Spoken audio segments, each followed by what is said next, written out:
I've had my Mac Mini M4 for a little while now, and I gotta say, I think it's one of the most underrated Macs out there. It's small, it's fast, and if you set it up, it honestly feels like a full powerhouse desktop. But here's the thing, to really get the best out of it, you need to make it your own. So in this video, I'm sharing how I've customized mine to fit into my daily life, both for personal use and for making YouTube content, like this video right here.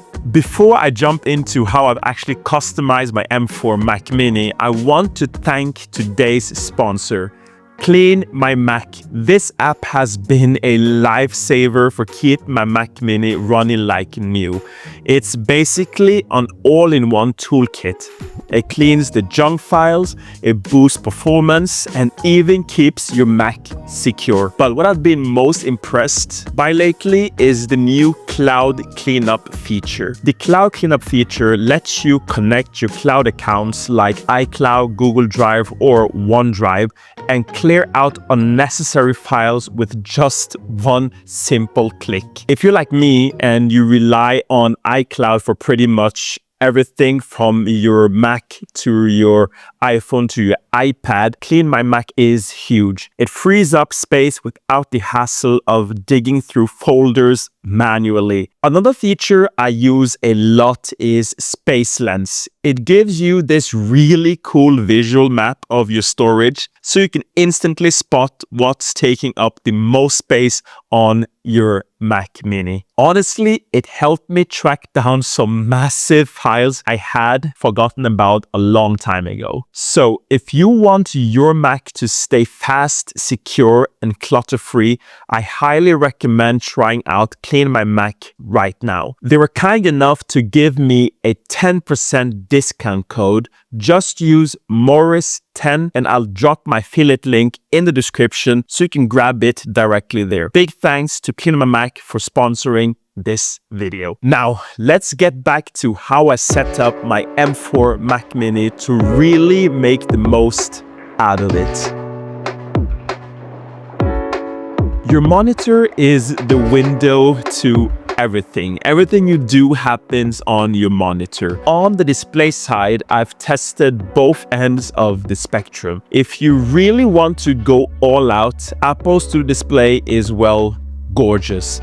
The 5K resolution is crazy sharp, the colors are dialed in perfectly for macOS, and honestly, it just feels like it belongs with the Mac Mini.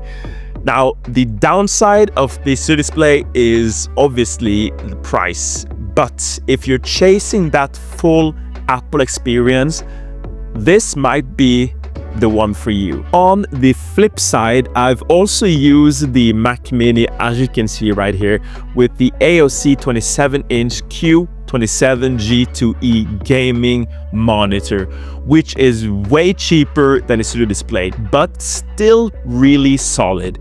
You get a high refresh rate, pretty accurate colors with some bit of calibration, and the 27-inch size is kind of a sweet spot I've come to reckon for a desk setup. Plus, if you sneak in a bit of gaming after work, this monitor handles that pretty well.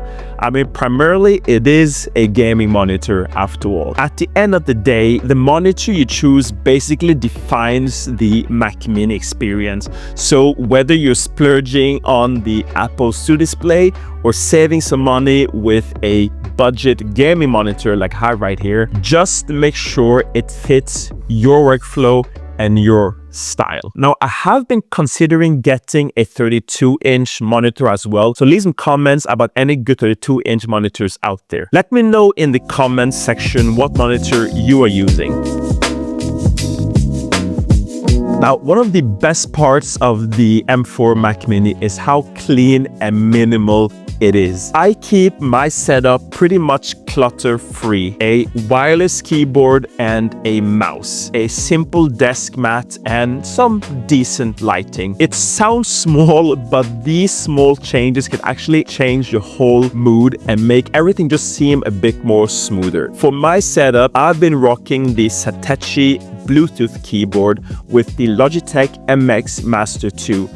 And honestly, this combo really just works. The keyboard is super slim and it feels almost identical to an Apple keyboard, but the price tag is way easier to swallow. And yes, it still has all the Mac keys you would expect. Now, the MX Master 2s might be an older mouse at this point, but don't let it fool you, it's still one of the best productivity mice you can get. The shape is super comfortable, you get that infinite scroll wheel, and the side buttons are customizable, which makes things like video editing a whole lot smoother.